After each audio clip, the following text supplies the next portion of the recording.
In this podcast, I had the humbling opportunity to interview former ATF agent Pete Forcelli. He talks pretty openly about everything that took place. He holds his morals high, his ethics high, and the Constitution high.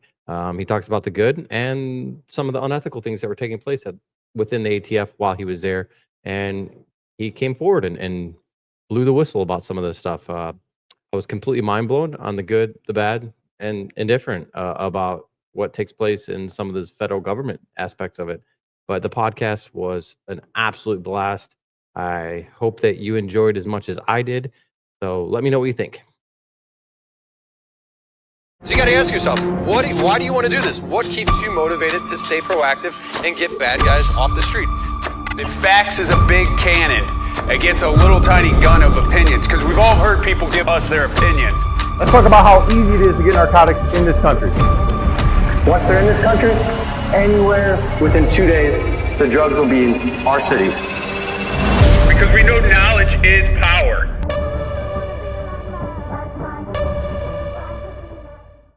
Well, today on Beyond the Barrel, we have Pete Forcelli, former ATF agent, and I just learned that he was a cop before that, but we'll get into that. And I'm super humbled to have you on the podcast, man. And I like your setup too. It's nice. The wife, I have to give credit to the wife. She watches a lot of HGTV, so she decided I was doing other podcasts when my book came out, so she decided to hang up some of the stuff that I acquired over the years. No, it's an honor to be here, brother. I look forward to chatting with you. And like I said before, man, anything you want to chat about is fair game. I got nothing to hide. Transparency is everything. Awesome. The little bit that I know about you, I guess your ethics, your morals kind of stand tall no matter what's going on. So I think that you'll be pretty transparent with whatever. The only thing you take to the grave with you is your reputation, right? So, I mean, awesome. Straight with people. Sweet. So before we get into all those other details, born and raised? I was born and raised in Yonkers and the Bronx, which they border each other. Yonkers is a suburb just north of the Bronx. I don't know which one is worse in some areas, because they both have pretty good neighborhoods. Like, nobody thinks the Bronx has good neighborhoods, but it does. Neck, Riverdale.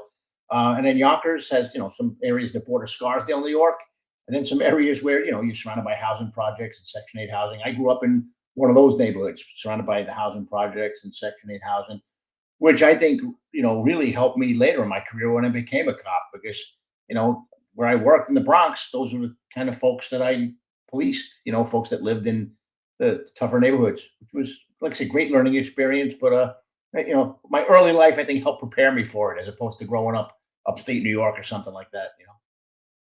Was it always a tough area? I know the Bronx is notoriously known for a rougher area. Has it always been that way?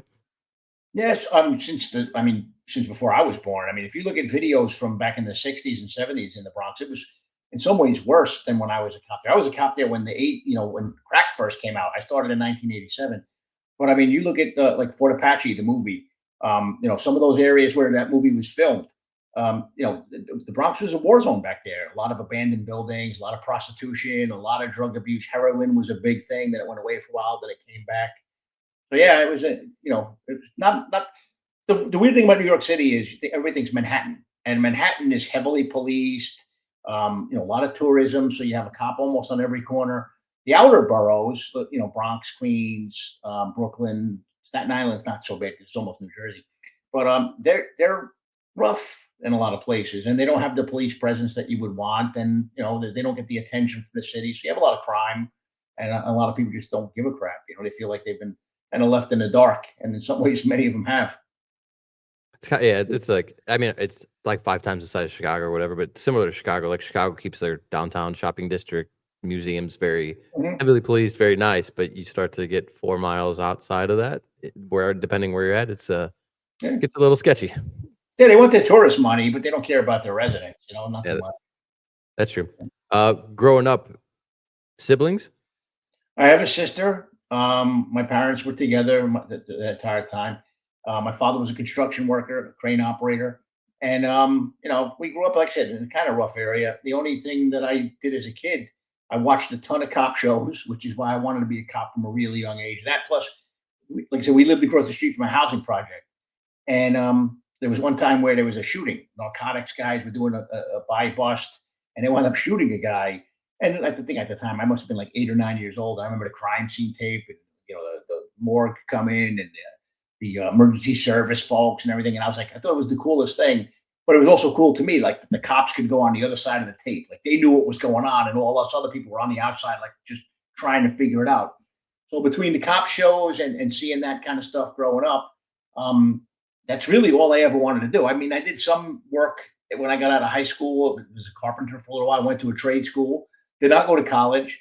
And I loved baseball. I was a skinny kid, man, growing up. So, I played baseball. I was pretty good at it. Didn't get a scholarship. Played football, but sucked at it. Was even worse at basketball. So for me, it was baseball and carpentry. Right on. When you're at what age did you get into law enforcement? I took the test back then. You could take the test to be in New York City. Well, I took the test for the Yonkers police, but you couldn't do that till you had to be 21. In New York, you could be 16 and a half to take the NYPD test. Wow. So Really? I took the NYPD test while I was in 10th grade, passed it, and I got hired at age 20. So like I said, between high school and then I did some carpentry work on the side, not union. I couldn't get a union job. I didn't have those kind of connections. You needed them in New York. So, and I knew I was going to be a cop. Got sworn in at age 20. It was January of 1987. And the way it worked back then is you took one test, but there were 3 different departments in New York. There was the New York City Housing Authority Police Department, the Transit Authority Police Department, and the NYPD. So same test, same academy. So when I went down to get sworn in, January, like I said, of 87, I walk into the building and a lot of people are being ushered into this big auditorium, and they stopped me and said, "Hey, you need to go up to the 14th floor." I was like, "Oh shit!" I figured maybe something came up with my background, or I forgot to sign a document or something. So I go up to the 14th floor, and I get the, "Hey, welcome to the New York City Housing Authority Police." Oh, wow. Yeah, which I was disappointed because I didn't know anything about that job because they only patrolled the projects. I lived in near housing projects in Yonkers, New York, not in the Bronx. But it turned out to be the best job I ever had, looking back in 35 years of law enforcement. Walked the beat my first couple of years on the job. You're alone, walking to the beat in the projects is interesting. You learn a lot, how to talk to people, how to be a cop. Eventually found myself in a car, in a sector car, answering 911 jobs and whatnot. I enjoyed that as well. Did that for a couple of years, wound up in plain clothes, and then went into the detective bureau, the New York City Housing Police Detective Bureau. Again, great job, good people, man. And it was so small a job that the captain knew your kids' names. You knew the captain's kids' names. The sergeants were all good guys. Lieutenants were good guys. So then what happened is in 1995, Giuliani came in and he merged the 3 departments together. And us housing guys, we called it the hostile takeover because we liked our job. So went to NYPD. There was real different. Like, a housing precinct, you might have 16 people on a 4 to 12 shift. Or that's the entire shift. In the NYPD, you're standing roll call with 70 people. So it was different, but I was already a detective. I stayed a detective. So I spent some time in the 47th precinct, which is in the North Bronx, not far from where I grew up in Yonkers. I could actually almost walk to work from where I live. And then I was asked to go into the Bronx Homicide Squad, and I did. So I did almost my last 5 years, about 4 years and 7 months in the Bronx Homicide Squad. And it was cool because it was a pretty violent time in New York City's history. And the precinct where I worked, the 47th, in 1995, led the city in murders. So, I mean, you talk about baptism by fire, it was good. But when I went to the Homicide Squad, it was during a time where New York City finally got its head out of its backside. Because we, for years, knew there was a gang problem. The city never wanted to acknowledge that because it's bad for tourism. It makes the department look bad. So they finally decided to say, yeah, we have a gang problem. They had Crips and Bloods, mostly Bloods. And so what they decided to do is they started this federal task force. So they brought in, they had us deputized by the U.S. Marshal Service. We worked a lot with the U.S. Attorney's Office down in Manhattan. We still did state cases from time to time. And we had other detectives in the team that's all they did was state cases. So worked with DEA a lot, loved those guys, worked with ATF a lot, worked with the FBI. I did not love that as much. They weren't out there at night or on the weekends, hard to find. They were there for the press conferences. They were there for the search warrants. But when it's time to do the work that's not so much fun, you couldn't find them. The ATF folks were the ones who I found to be the most like cops. So we started this program called Operation Trigger Lock. And what we did was we would go after felons that got caught with guns, charge them federally, because in the Bronx, a 3-time felon getting caught with a gun in the Bronx would do like 45 days. So they didn't care. They do 45 days, get their teeth fixed, get in shape, come back out, go out to the street and do things. On the state side, you mean? Stateside, that was 45 days? Stateside was 45 days? Yeah, it was ridiculous because New York likes, we have the toughest gun laws in the country. If you get caught with a gun, it's a mandatory minimum 1 year. Yeah, that's if you get convicted of possessing a gun. But if you're willing to plead guilty to attempted possession, and they plead everything out, it's 45 days, if that. So we started doing these cases federally, and the average time went to like 4 years for one conviction. So what we were doing is we were targeting these guys who had really lengthy criminal histories, and then we were prosecuting them federally. And the only way to get out from under the heavy sentence is come in and cooperate, give a cooperation agreement, talk about everything, So we were solving homicides like it was going out of style. We were making RICO cases. And, it was funny, like in 1999, I had a case that went to trial from a 1995 arrest. And it was the murder of a 4-year-old kid named Joseph Dauphin. Joseph was mentally handicapped, and he was being babysat by his stepfather, and he shit himself, right? So the stepfather changes him, and as soon as the guy changes his Pampers, the kid shits himself again. So the guy went into a rage and beat this poor kid to death. So this case goes to trial, like I said, in 99, and the jury convicts him, and the judge feels bad for the defendant, and basically he gets a 4-year sentence for murdering a 4-year-old child. Jesus. Claimed temporary psychosis and all kinds of crazy stuff. And at the same time, I'm putting guys away for single firearms possession, felon, and they're getting 4 years. And that's when I came to this realization, like, why am I staying here? Like, I love being a cop. I love being a detective. I didn't have anything against the job, but I felt like I could be more effective as a Fed. So I had 15 years in at this point, and I had a decision to make. Do I stay and do 20 and be pension eligible and then stick around because I want to instead of because I have to? Or do I jump ship and start like a whole new career? And I did. I left. I left the NYPD in May of 2001. Started with ATF in New York in 2001. I was an agent, regular agent. Spent 5 years there. I was there for 9/11. Did a bunch of cases in New York. Loved it. Loved the U.S. Attorney's Office. I basically was doing the same thing I was doing as a homicide detective, but with ATF, with a different badge, different gun, take-home car. So after about 6 years in New York, I promoted and put in for positions in Jacksonville, Savannah, Dallas, and Phoenix. I got selected for Phoenix. Was there for 5 years. While I was there, so some crazy stuff that I wound up getting caught up in. I was not involved in Operation Fast and Furious, but I saw what was happening there, and I saw prosecutors not doing their job and called them out on it. And well, they didn't love me anymore, so I was thrown out of the state of Arizona. Went to headquarters for ATF for a very, very short time on a temporary detail. Then they threw me out of there because they wanted to get me away from DC and the media and everything. So I actually went up to Canada for 2 years as a liaison to the Canadian police departments on the eastern half of the country. And I will tell you, they live up to their reputation of drinking hard. Great human beings. I had so much fun up there. Good cops, man. Like everything's Canada's a little softer than the US. Policing up there is not, man. They're like the old school cops from back in the 70s and 80s in the United States. So it was great. I enjoyed it. But 2 years later, I got sent back down, worked in headquarters. I was the head of leadership and professional development for ATF, which is weird because I don't have a college degree. I'm not an academic. Wasn't a huge student of leadership, but the director of ATF at the time felt that I saw some crazy stuff in Fast and Furious, and that experience would, and because I spoke up about it, that people would respect me for that, and gave me kind of the keys to the kingdom to bring in training from outside of ATF, which we did. And then I went down to Miami, first as the assistant special agent in charge, which was like the number 2 of the office, for about a year. And then I was promoted to the special agent in charge job. So I was down there for the Parkland shooting, the Pulse Nightclub shooting, and the shooting at Fort Lauderdale Airport. So I was down there for a while, and then got sent back to headquarters, where I finished up my last 4 years for about 6 months as the head of ATF operations for the Eastern U.S.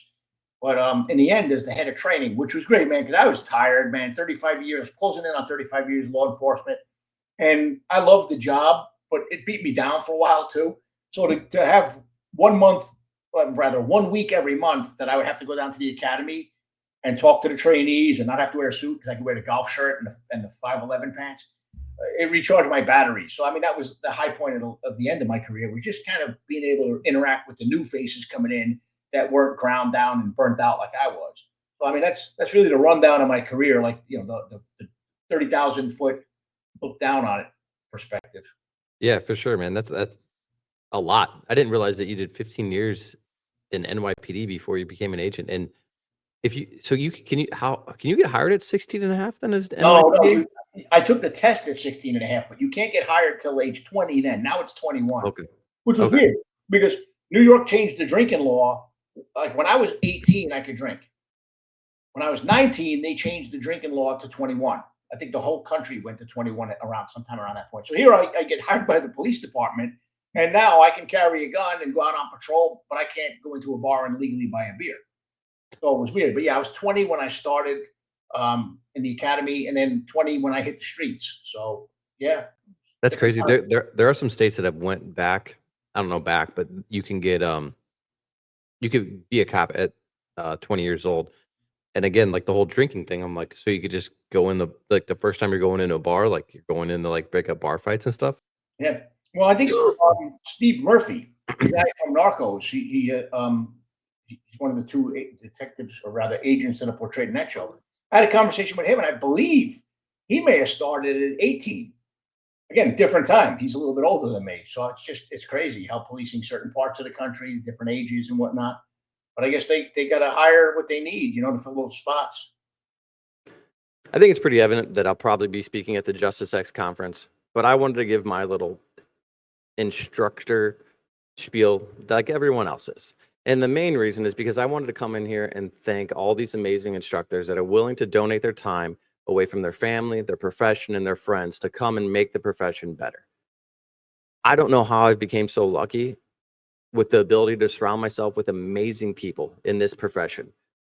I have some of the most amazing friends in this profession. They're the most selfless individuals willing to go out on a whim, put a conference together with me, and just to try to make the profession a little bit better. And I don't know how I pulled this off. I don't know what it is, but I'm beyond grateful for them.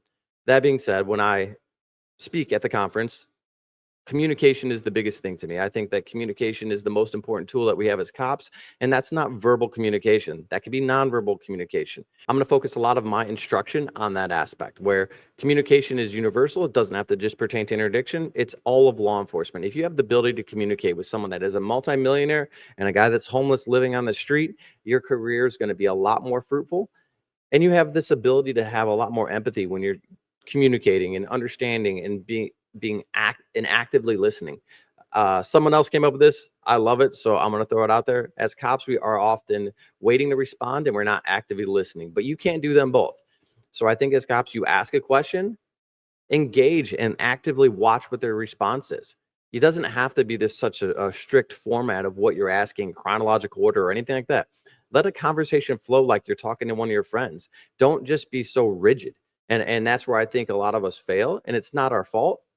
Until you know that you're doing it wrong, you'll never know. Like I was very robotic as a cop, and I couldn't communicate with people. I know that for a fact. I'm introverted, and I go to the police academy and all this other stuff. But anyways, I can't wait to see you in South Carolina in April of 2026 with all these amazing instructors. So when you go in to be a New York cop, do you have any aspirations at that time to be federal, or is it just what you saw doing that kind of pushed you over the edge? Well, no, I want my goal as a kid was to be a detective like the people I saw on TV, like Kojak and Starsky and Hutch and all that stuff. Eventually, I just want to be in plain clothes and just be a cop. So I mean, I had to do my time. You go out there, you do what you have to do. It took years. Finally, get into plain clothes, and did a few years where you're just in plain clothes as a not an investigator, just out there doing.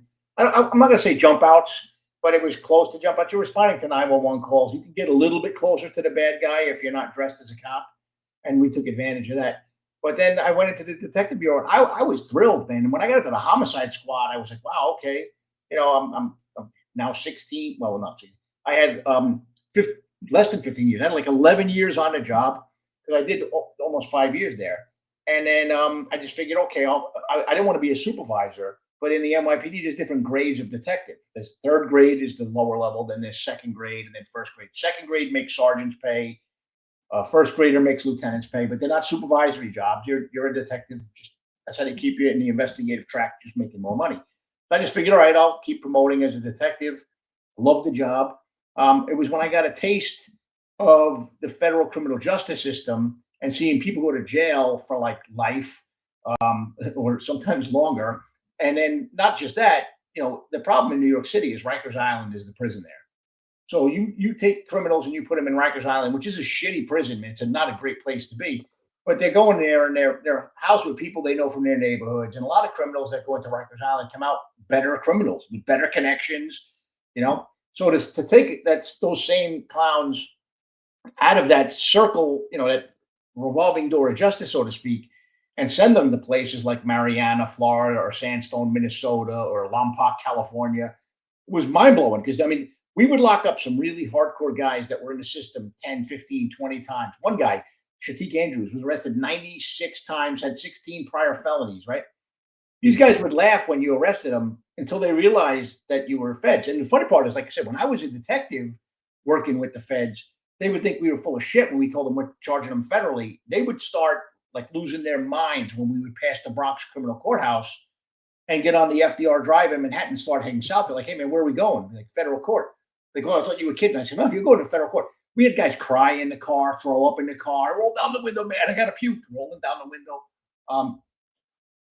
So just seeing that, it had an effect. Like, you're like, okay, we can really clean up the streets if we use these tools.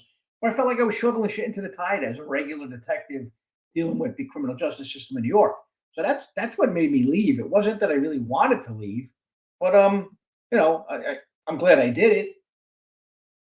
Yeah, no, I think some of the fear, like some of the criminal justice, like the fear of going to jail is part of the criminal justice system. It doesn't have to be like you get caught or you get convicted, all this other stuff, just that fear alone. So if they're not having the fear on the state side, like they're just going to keep doing the same thing over and over and over again. So at least on the Fed side out there, it seems that there is some fear if you are going to charge them federally. Is it still that way? Yeah, it is. Well, we can talk about this. It is where you have good U.S. attorney's offices. See, that's the one thing I learned, like as a cop and as a detective, if we brought a case to the prosecutors, they invariably took it. There were times where maybe something would get pled out later or they would dismiss it because some stupid thing that was missing piece of evidence. That was rare. When I was an agent in New York, I dealt with the U.S. Attorney's Office for the Southern District of New York. Like in New York City, there's two districts: Southern District, which covers Bronx, Manhattan, and then Yonkers, like the upper suburbs. And then you have the Eastern District of New York, which covers Brooklyn, Queens, Staten Island, and Long Island. So I did most of my work in the Bronx because I knew the area, I had informants there. I just knew the borough so well. Now they took anything we brought them. They never declined a single case that we brought them, and I don't know anybody that I worked with that had a case declined. When I promoted and went out to Arizona, I saw an incredibly different dynamic where they declined 90% of our cases, maybe even 95%. So here, you're doing your job, you're building your case, you're getting your evidence together, and you're bringing that defendant to the U.S. Attorney's Office only to have them say, well, just take it to the county. Or in some instances, man, if there's no underlying state violation, let them go. So when you talk about the federal system, when it works well. In some other areas, it doesn't work. And a lot of it's because of laziness or politics or whatever. And part of that laziness is what really fed into the creation of something that you probably heard of, which was called Operation Fast and Furious in Phoenix. So it's not a perfect system, but where it works really well, it works really well. Where it works poorly, it doesn't really work at all sometimes. Well, that's interesting too, because like the Southern District of New York is notorious. Is like that's where like all the like El Chapo and all those like the big cases go. So if they're willing to take the big cases and the cases that you're working on a daily basis, but then the smaller agency or a smaller district that probably has the time to prosecute these doesn't take them is strange to me. No, and I'll tell you, I'll make it even stranger. Most of the prosecutors I worked with at the Southern District of New York were people that were younger, right? They were they had aspirations. They didn't want to be career prosecutors. So, I mean, the average time I would say there was maybe 5 years. A lot of the people I work with are now judges. Some of them are in politics. One of them was James Comey's lawyer. One of them was James Comey. You know, I mean, so they weren't staying there long. The ironic thing about Arizona was they were career prosecutors. These were people who their aspirations were to be federal prosecutors forever. The problem is they didn't want to prosecute anybody. So I guess they liked the title, but they weren't doing the work, which is kind of weird when you think about it. You think if someone's touching a base, they can do the bare minimum, just enough to get by, make a name for themselves, and then step off. What I saw was really the opposite dynamic, you know? Wow, So, yeah. that's crazy. When you go into the ATF, what is your aspirations? I know the ATF, for me, it does mirror local law enforcement the closest on the federal level. I ended up applying with them. My story, I got offered a job with them, but my wife and I had just bought a house. She made way more money than I make, and then they were going to make me move to Milwaukee and get a GS5 pay scale. That was even lower than I was making as a cop, and I was like, man, you're like, the move's not a big deal, but like I'm losing like 3/4 of my salary. Like, it just horrible timing. Like, if it was like a year before that, I think I would have been fine. But just buying a house, just got married, all these other things, and the reason is I wanted to go is because it was the most cop-like out of all the agencies. Yeah, no, they are. And look, I took a pay cut going there too. I'm not going to lie. And then, but one thing I'll say is, like, I think yes, ATF is very much like being a plainclothes cop. DEA isn't too far behind. The marshals too, but the marshals don't do much investigations. They do fugitive hunting. God bless them, man. They're the best at it. But you know, the bureau is a little bit different. They're a little more tight ass, pardon my language, but and a little bit more structured. Where, you know, like as an ATF agent, you have a lot of autonomy. You run your case the way you want to run your case, unless it's something really crazy, and then you have some supervision. You know, maybe some minimal oversight from headquarters. Where the bureau is very headquarters driven, even on some smaller, insignificant cases. So the beauty about being an ATF agent was the freedom that you had. You know, so that's why I enjoyed it. Yeah, that makes sense. It's small. It's the small. I don't know if it still is, but at the time I applied, it was the smallest federal agency too. When it comes to like The ATF. smaller, yeah, the smallest of the big ones. Like there's some smaller agencies, like my daughter, for example, she's a special agent with the Commerce Department, Bureau of Industry Security. I think they have like 124 agents across the country. ATF, when I left, had roughly 1,800 agents across the country. Okay. So it's not that big. New York had more FBI agents in New York City prior to 9/11 than ATF had in the entire country. Man, that's crazy to think about. Yeah. With that being such a smaller federal agency, do you know most people then? I mean, 1,800 people, you cross paths with probably a lot of them at some point. Not everybody, but it's one of those situations, kind of like what I was talking about earlier with the housing police, why I loved it so much. You know, you knew of people's reputations. You knew most people. You know, because ATF's obviously a national country spread across, you know, the entire country. I didn't know everybody, but you knew who the problem children were, and you knew who the rock stars were. You knew who the guys that were out there crushing it, because word got around. Where in a larger entity like the Bureau, I don't think that you'd have that same sort of visibility on who's doing what, you know. So that it was nice. It was small, a lot of camaraderie. Which housing police, we had a lot of camaraderie. In the NYPD, you were a number. I would say the same thing I saw at ATF. A lot of camaraderie in the beginning. Changed a little bit now. Where in the Bureau, look, they're very proud of the FBI, almost like cult-like proud. But it's big, you know, it's different. I don't know that they could have that same camaraderie because it's just such a behemoth. Yeah. When you're working, doing stuff in New York, is it all gun related type stuff, or are you doing all kinds of different cases? No, well, they had to have a gun, or an arson, or an explosives nexus in New York. We didn't really do too many tobacco cases, but we did a couple. But I wasn't the case agent. Believe it or not, most of the work that I personally did was home invasion robbery crews and gangs. So the big thing in New York is, you know, you had drug robbery groups that would go out and rob drug dealers because they figured, hey man, rather than go and buy drugs, I'll steal them. Instead of, you know, paying 17,000 for a kilo and then making 17,000, I'll steal the kilo and make the whole 34,000.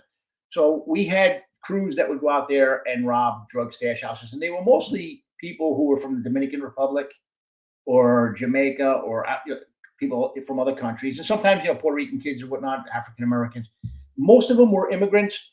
And the interesting thing, they were targeting other immigrants. So they were interesting cases to work. Some language barrier challenges here and there, trying to proffer some of these guys with their lawyer, But it was rewarding. And the nice thing was, because of the way the system worked, once you arrested these guys, because the way it worked for a robbery, for example, you commit a robbery and you have a gun, right? So you're going to get charged with that robbery. And it changed a little bit within the last 5 years because the courts have gotten soft. But if, let's say, you get a guy that's done 4 robberies, well, he's going to do maybe 10 years for the robberies and then 5 years mandatory minimum on top of that for the gun, if that's just having it, not even brandishing it. And then 25 years on top of that, meant like, stacking them for each additional robbery with a gun. So, I mean, you're looking at 80 years just for gun charges, plus the 10 years for the robbery. So people came in, they didn't want to do that time. So they would come in and tell us all kinds of things. So like my best home invasion robbery case started with one defendant. The guy name was Bello. His name came up in a bunch of home invasions. NYPD was looking for him. The DEA was looking for him. We happened to get lucky and get notified when they arrested him. So we grabbed him and charged him federally first. So he came in and proffered after some nonsense because same thing like I was saying before, he thought he was going to get out. He's like, fuck you guys, I'm not cooperating. Once he got indicted and the judge told him what he was looking at, he's like, oh, crap. So his lawyer called us. So in the end, we proffered him. His first proffer, he tells us about 87 robberies that he did, who he did it with, where they split up the money, who had guns, who had radios. He basically drew it on loose leaf paper. He made like a spreadsheet. And we had to tell him, don't write anything else down, man, because, as you know, that becomes discoverable. So, by the time we finished proffering him, and we wound up arresting 2 of his main co-defendants, and they came in and proffered, we were up to 145 robberies, 6 murders, firearms trafficking, kidnapping, torture. So, I mean, but that's the kind of stuff that we did. But again, we did that kind of stuff because we had the U.S. Attorney's Office on board, because for each proffer, there's a federal prosecutor sitting with you too. In some places in the country, the prosecutors want nothing to do with that because it's a waste of their time. But luckily in New York, they viewed it as valuable. Now, the other thing that was cool was the U.S. Attorney's people in New York, they appreciated these smaller arrests too, because for them, they viewed it as reps, getting the reps in, because you're going to have suppression hearings, right? You're going to have defendant conferences. They wanted to get in the courtroom because when it was time for a trial, they were comfortable in the courtroom. So that's why they took on a lot of the smaller cases too, which made it great. I mean, it was just a great working relationship with us and them. They had a good relationship with DEA. We saw DEA, they had a Red Room group, which focused on the same kind of crimes. We saw them a lot down there as well. Truthfully, we didn't see many FBI agents down there drawing up cases, drawing up complaints.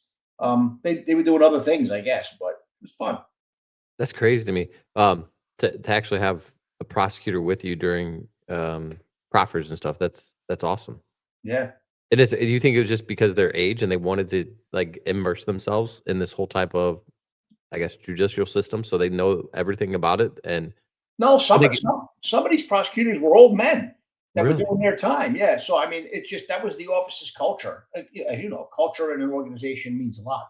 So I mean, they were hard working. And again, like I was saying earlier, these weren't people who were sticking around for 20, 30 years. They were there to keep their foot on the gas and find something else to do. Hopefully a judgeship and a lot of them succeeded. Yeah, they worked their asses off. How many years did you do there with ATF? In New York, 6. And you weren't at the academy during 9/11? You were actually an agent? No, this is a funny story, actually. Because I was a former cop and because I worked with ATF a lot, and this wasn't unusual. Other people around the country had the same thing happen. Like if you worked with ATF and you got brought on, if you were a TFO, or even if you just worked with one. Day one, they brought me to a range in Bergen County, New Jersey. I shot the Sig Sauer because at NYPD I carried a Glock. Got sworn in. Here's your gun. Here's your badge. We'll send you to the academy when there's an opening. So I was supposed to go to the academy earlier. And then what happened was 9/11 happens. I was there on 9/11. I was present right after the first plane hit. I was there for 3 days straight, still dealing with some stuff from that particular day. So what happened was at this point, right, they're like, hey, man, we have academy classes coming up, but we need you here, which I don't know why. I wasn't investigating it. I was just on the pile. So I actually did not go through the academy. I got hired June 4th of 2001. I didn't go through the academy till Thanksgiving of 2002. So I was working Oh, wow. cases.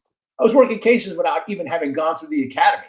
So that home invasion case I was talking to you about, that happened before I officially went through ATF's academy. But because I had worked with those folks for years before that, when I was in Bronx Homicide, they were like, yeah, just go ahead, keep doing it, keep working the case. Yeah, I don't know that would happen in any other agency, frankly, but they let me run with it. Oh, that's cool. Besides what led into the reason that you didn't go, but like just being able to work for that long without going to the academy and coming across that pretty awesome case. When you're Yeah. working on September 11th, what was that like? That was rough because, like I told you before, when I was with Bronx Homicide, it was during a particularly bloody time in New York. So we didn't make a lot of money, but we made overtime. So I made my salary was roughly $50,000, a little bit less. And with overtime, I made $84,000. So then I got hired with ATF as a GS9, and my salary was $49,844. So on September 10th, my wife and I got into an argument, right, over money, because here I am, a couple months into my ATF career. The bills are starting to pile up. I'm not making the money I made. You get used to a certain standard of life. So we have a tradition in the house that if someone's going out to get a gallon of milk, there's a kiss. Before you go to bed, there's a kiss. Because in the Bronx, man, I saw plenty of people that went out to get a gallon of milk and never came home. So September 10th, me and my wife, there was no fists thrown or anything like that. I would say it, the statute of limitations is expired, internal affairs can't touch me anymore. It was just a heated argument. So on that night, I go to bed, no kiss. The next morning, I get up. Again, I'm going to show her no kiss. Didn't kiss the kids. I felt bad about that, but I was still pissed off. All on me. Get in the car and I start driving down to Ground Zero. I was supposed to go to the U.S. Attorney's Office working on that home invasion case on September 10th. And it was weird because I had this shitty car, man. I was the new agent. So I had the crappiest car in the group. It was a Oldsmobile Cutlass Calais. It was brown. And you ever see cars, man, when they're in the sun so long that the hood changes color? It's not even shiny anymore. So I had that and had no air conditioning. 178,000 miles when I got it. So I'm driving down. The windows are down. It's a beautiful day. And I get down. I live about a little less than 20 miles from the U.S. Attorney's Office, which is about a quarter mile as the crow flies from Ground Zero. So I get a phone call from my boss at the time, this guy Jerry, and he's like, "Pete, you need to get to the World Trade Center. A plane just hit the World Trade Center." So I mean, those are the two tallest buildings in New York, and I'm now down by like the Manhattan Bridge, Williamsburg Bridge. I'm not far from there at all, but I couldn't see the towers because there's skyscrapers between me and the towers. So anyway, when I get closer to the Brooklyn Bridge itself, I see there's a big hole in the North Tower, but I'm not the sharpest guy, so I'm thinking still it's like a Cessna or some little plane hit the track, and there's a fire now. So I lights and sirens. I get my ass over there to the north side of Ground Zero, park the car, and I remember as I pull up, like you ever get too close to a traffic light intersection, and you got to kind of like lean forward, and I remember like that. I'm looking up and looking at the slash in the side of the building. And there's people waving cloths and whatnot out of the windows. And, I'm thinking them back to the 1993 World Trade Center bombing. I'm like, okay, there's people that are trapped up there. But in that instance, the helicopters rescued them and they got off. And then anybody down below, could get out. So that's what I thought was going to happen. So I throw on a windbreaker that I had in the trunk of the car, get out. And it's when I walked the block south and then I made a left and I walked towards a street that's called Vesey Street and Church Street. In fact, I was on Vesey walking towards Church. And I see this gigantic plane engine sitting on the ground. And that's at this point, I'm not the smartest guy. I don't know plane crash stuff. That's when I realized, holy shit, this is like an actual like full size plane, like a cross country plane. So I see while I'm there, this guy John, who was a detective that I know, he was from the Arson and Explosion Squad, and he's like, "Hey man, this is crazy. We got to stick together." And just like you would expect, there's a lot of people milling around. There's cops and firemen still responding. Right now, like I said, it had just the first plane it hit. And then if you ever saw the Trade Center, like you had the street level, but to get to the two towers, you had to go up a flight of stairs to a plaza, right? If you walk straight in, you walk downstairs there was a big mall underneath, and then there were parking garages. There was the PATH train station. So we went up the stairs to the plaza. And we're telling people, hey, man, you got to move. Keep moving so that the firemen can get in, the cops can get in. There's plenty of firemen and cops there, too. And we get closer to the South Tower, and I turn around and look, and there's this young female paramedic, Hispanic girl or Arabic girl, and she's tending to a guy who's down on the ground. And he's not looking good. And all of a sudden, I hear an explosion, and I feel heat from above my head. Like, got my attention. And I turn around and look back at the girl who's on her knees taking care of this guy. And now she's laying on her chest. Her head's facing towards me. And I just watched the color leave her face. And her eyes aren't blinking. And I'm like, holy shit. Now, looking back, part of me is like, wow, I should have checked her pulse. But I assumed she was dead. Never did those things, man. I'm just like trying to figure out, oh, what do I do now? Still trying to keep people moving. And I turn around and look back at the North Tower. And, because when the plane hit, there was a lot of papers and shit in the building. So those things just seemed like they were hanging in the air forever, just slowly like working their way down. And I remember looking up and seeing something tearing through the paper and realizing, holy crap, that's a person. And as a cop and as a detective in New York, every now and then you would get a call to go to a jumper scene. And you would have one of two scenarios. One is person jumped and they're on the ground. You have a crime scene, right?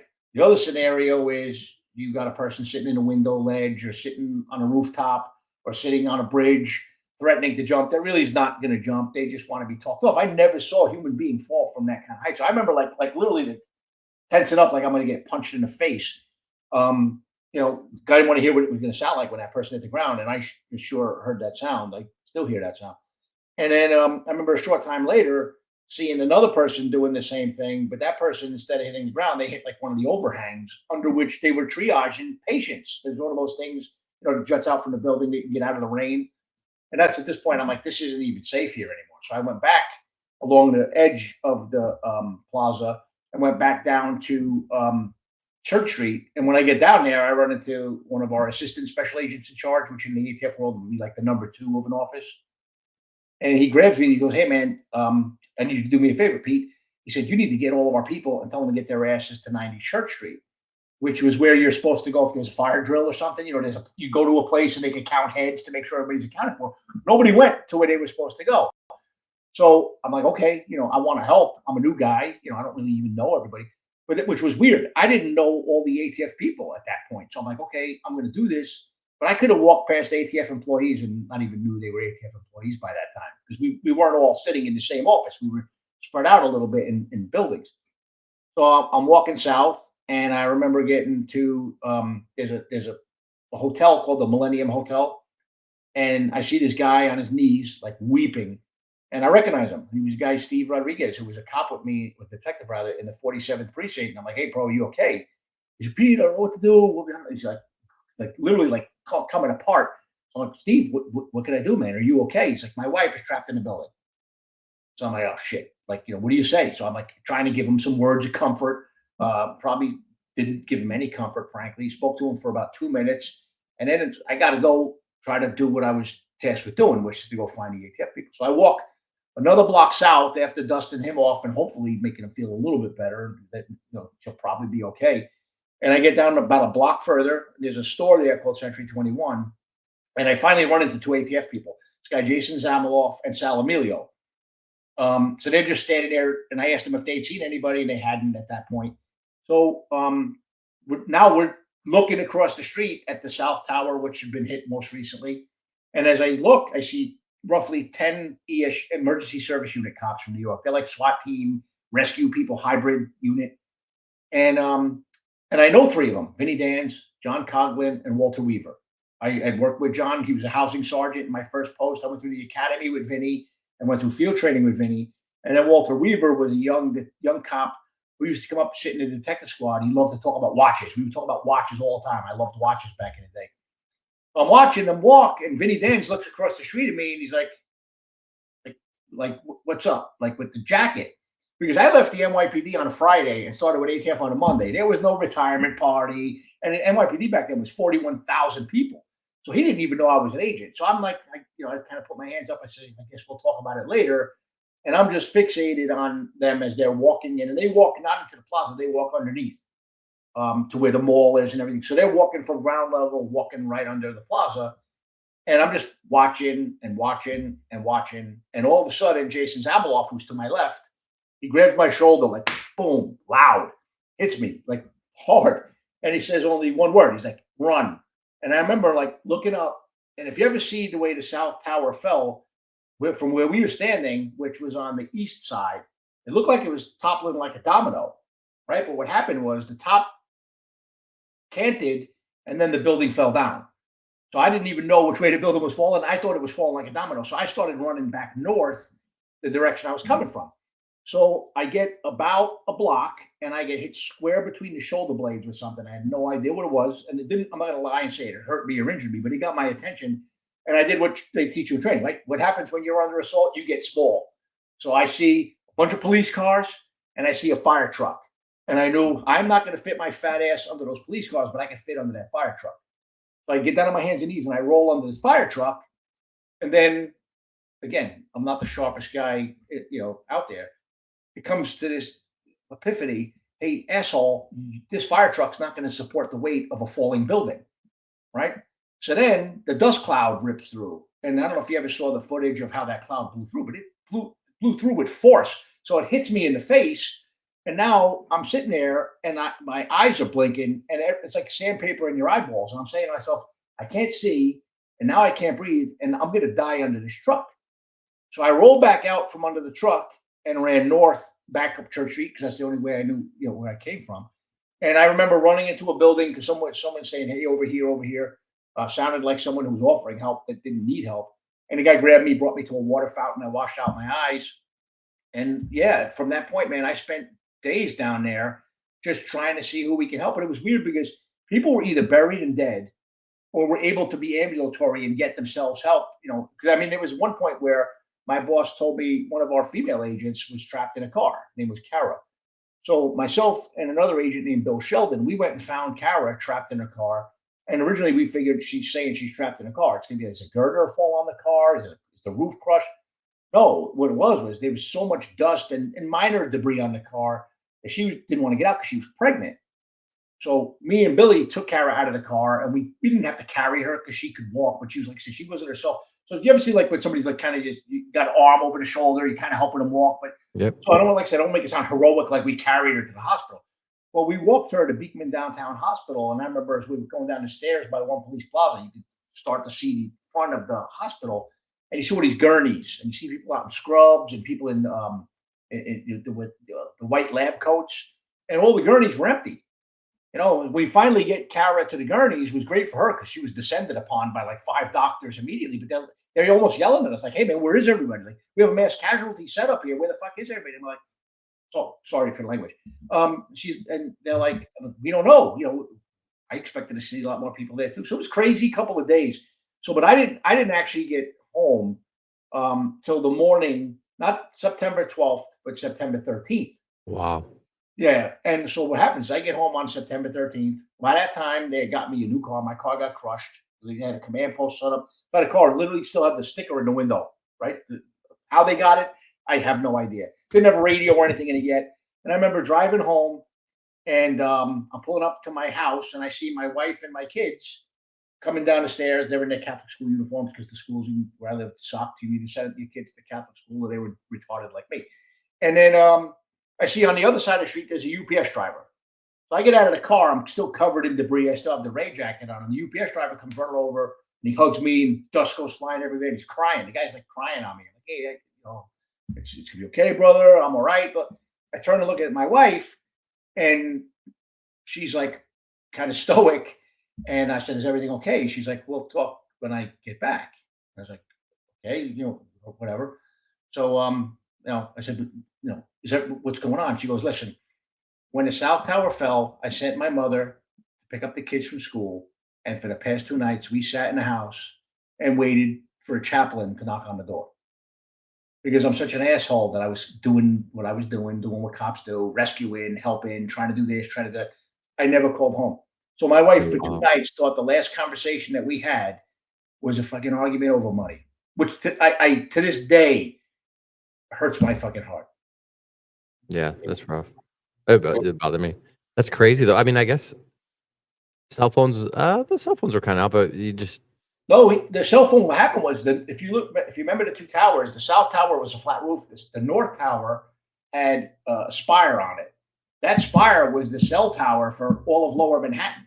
So when the North Tower fell, there was no cell service. But listen, I'm not going to lie. I did have to at one point go to Red Hook, Brooklyn, which is right across the river, to get that blue car I spoke of, the Blue Explorer. They had landlines. I was just so caught up in let me get the car and get back there. The director wanted to talk to everybody. I spoke to him. He wanted to make sure everybody was okay. I could have called home, but I was so caught up in being the cop thing, that I didn't. And I'm sure you know people who do this. How many times cops that are on vacation and the phone rings, they're on the beach with their family. What are they doing?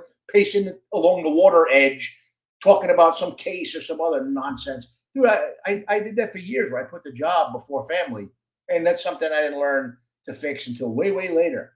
It took me about 15 years on the job I used to have my emails. I used to be able to access our CAD system on my phone, and now it's I don't have any of it. But it took me 15 years of the job where you completely immerse yourself, and in that situation, it makes perfect sense for the family not to understand it. I get the family, that's a rough situation. The fact that we argued over money, though, I'm like, oh, yeah.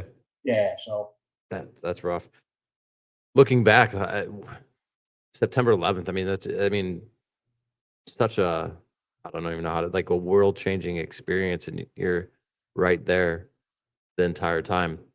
Do you ever reflect and just think what the hell? How, I don't even know how was I there? Listen, Vinny Danz, John Coughlin, Walter Weaver that I mentioned, they died. They were gone. I thought Jason Zamiloff and Sal Amelia were dead. They survived, and they thought I was dead, which was weird because they ran in a different direction than I ran. Oh, wow. I later found out that 4 other friends passed away that day. And it's weird. That's not the first time I lost friends in the line of duty. But to lose 7 of them at once, and I was in a bad spot. I never missed a police funeral because to me, I would drive up to Boston for them. I'm not saying never missed any. If it was in the region, I would get my ass there. Unless I had to go to court or something. I couldn't go because I was like, why do I deserve to be here and they're not here? So I dealt with some shit after 9/11. I was in a dark place. It's really one of the reasons I had no desire to promote and be a boss in ATF. I left New York because the only way to leave New York is to promote because New York's very expensive. Agents that go to South Carolina, the Carolinas, places in Texas, they never leave because it's cheap to live there. The only way out of New York is to get fired or to promote out. So I promoted out because I was like, I needed to get away. I figured not having to drive to the U.S. Attorney's office all the time, which was so close to ground zero, I felt like, that getting away from it would leave the memories behind. And it was weird because there was one point I left Yonkers in 2003, right, to move to New Jersey, but still in the New York Field Division. I still worked there, just drove in from a different direction. There's one time I'm driving home and you'll probably appreciate the story. I'm about 25 minutes from my house, and there's a hospital very close to my house. There's a toll plaza I'm driving through that's manned, right? And all of a sudden, as I'm approaching the toll plaza, I'm like, this is bad. My shoulder, my chest, I think I'm having a heart attack, right? So what do cops do when they're having heart attacks? No, normal people would stop at the toll plaza, help me, call an ambulance. What do cops do? I'm going to drive. It's only 25 minutes, right? So I drive like an idiot to the hospital. I get there. They take me in right away. They have in seconds an EKG on me. They take blood. I didn't know this at the time, but they could tell if you had a heart attack by blood markers. I didn't know. Enzymes or whatever. So the nurse comes in and she's asking me a million questions. And 9/11 had come up earlier because she asked if I was one of the responders because they're not far from that area either. And then finally a doctor comes in to me and he's like, hey, man, your heart is healthy. None of the enzymes. He goes, did you injure yourself? I was like, no, I was just driving. It's like, did you ever think that you might have PTSD? And I was like, get the fuck out of here. I wasn't rude to him. That's not the nature of who I am. But I was very dismissive of that. I never considered for a second that could be an issue. But so between that and survivor's guilt, man, I was just in a bad place and figured, hey, if I can get out of New York and get further away from New York, I can leave those things behind. Problem is, man, you can't leave those things behind. They come with you. Yeah. Did you ever eventually go talk to someone, or how did you cope with that? Well, we're going to have to jump ahead to get there. In 2017, I was mentoring a class of assistant special agents in charge at the Army War College because they used to help us do training. And I was at a bar with these guys. It was after hours. The bar called the Gingerbread Man in Carlisle, Pennsylvania. If you ever go to Carlisle, Pennsylvania, the Gingerbread Man has really good food, ice cold beer, and it's dirt cheap. And I coughed up something, and I was like, I spit it in the sink. There's blood. So I had seen Breaking Bad. I knew that was not a good sign. So the next morning, I go to an urgent care in Mechanicsville, Pennsylvania, right? A little tiny town, not much there. And it was funny because I walk in and there's two little kids in the waiting room, and there's no adults at all, except for the parents, mothers. And the doctor sees me right away, and he's like, "Well, you might have bronchitis. It's not unusual to cough up blood. Well, just take an X-ray precaution." So I'm okay. Takes the X-ray, and I'm in the waiting room, and this is like such a little janky urgent care. That you know those old plywood doors. It's like a plywood on one side, a plywood on the other. It's like cardboard in the middle. You can put your thumb through it. So I'm sitting there, and I can hear this guy on the other side. The doctor's talking to the nurses. He's like, "Oh God, I can't tell this guy this. He's gonna freak out." Oh, I'm sitting there like, "I can hear you, dude." So he comes in a few minutes later, and he's like, "Well, we found a little something on your X-ray, and it could be nothing. And I'm not a radiologist. It could be artifact." I was like, "I don't know what that means." He goes, "Well, we'll have a radiologist call you." So about 2 hours later, I get a phone call from their radiologist, who's affiliated with urgent care, saying, "Hey, why don't you come to the hospital nearby? We can do a CAT scan." I'm like, "This is Mechanicsville, Pennsylvania." At the time, I was living in Miami. So I'm going home. So I told the people at the class, "Hey, man, I'm getting a flight home. I'm done. Get a new mentor." Went back. Turned out I had lung cancer. Oh, wow. So, yeah, from 9/11 related. So they removed my right lung.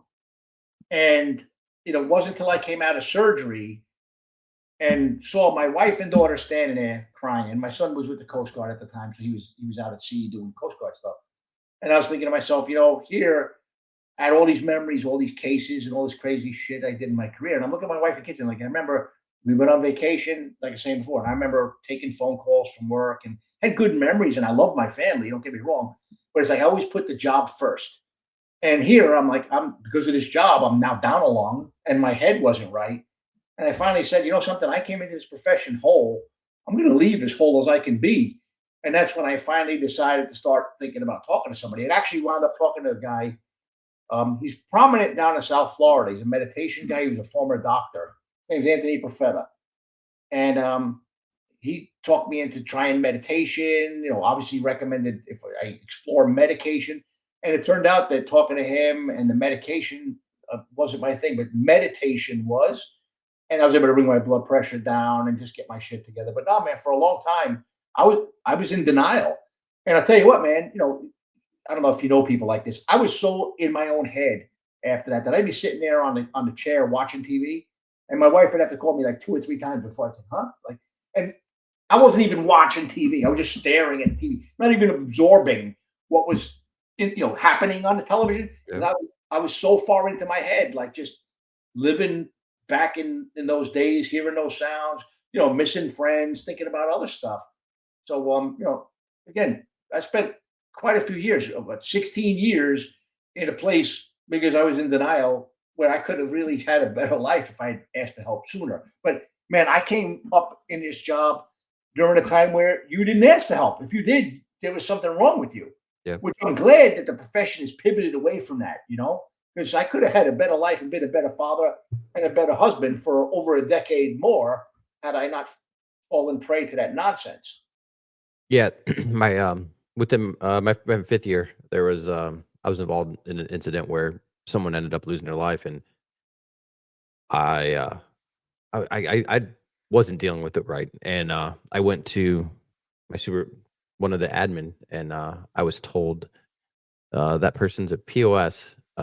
Who cares, or something to the effect of that. And I'm like, well, that's not really working for me. So thank God I have a good friend that is a clinician, and all I needed to do was talk, because what I was doing is I was replaying that incident in my head, and I wasn't getting it out. And it's the moment that I was talked about it the first time, like it was like a huge, just like, I don't know, rocks came off my shoulders. Like it was like, oh, okay.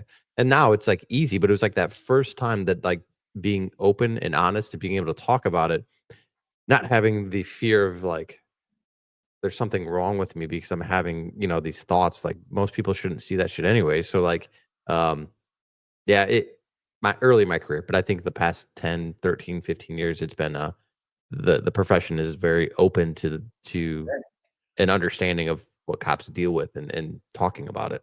Well, the thing is, we all thought it was abnormal, like something's wrong with me now. Yep. But that's not the case. You know this now. We didn't know that back then. No, it's not that something. This is your body reacting to something that you went through. The funny thing is, for years, I couldn't go anywhere near Ground Zero. Like I'd occasionally get subpoenaed back to court in Manhattan when I was working in Phoenix, even, and I would walk anywhere to get not have to walk past Ground Zero. Starting about 4 years ago, I had to go to Ground Zero for something. And then someone there, because if you ever go to the 9/11 Memorial Museum, there's a fire truck that's on display. There's two. One is in a room that I still can't really cope with because there's a 911 transmissions and a lot of video stuff going on. Then there's one that's in an open hallway. There's a ladder truck that's kind of banged up pretty badly. That's the truck I was under. So what happened was they found out about that because they have the historians. There's a bunch of historians that work. And they asked me, would you ever come here and talk? And I finally did. And I'll tell you what, I now speak there a couple times a year because I find it to be therapeutic. But for the longest time, man, I couldn't set foot on Ground Zero. But the weird thing is, ATF has a training that they do there, and they still invite me to go back there from time to time. And there are still people from the New York Field Division that were there on 9/11 that can't still set foot on that property. So people heal differently, man. It's just, Yeah. I don't hold it against anybody, but I do, hold it against myself for not asking for help for 16 years. That Yeah. was stupid. Yeah, but again, you can't hold because if no one's guiding you, like you know what I'm saying. Like there was no avenue for you to be like, hey, this might be something else. Like I need to talk to someone. That's was unheard of and not even a real, not even a thing during that era. So you can't really hold it against yourself. I don't know. I feel anyways.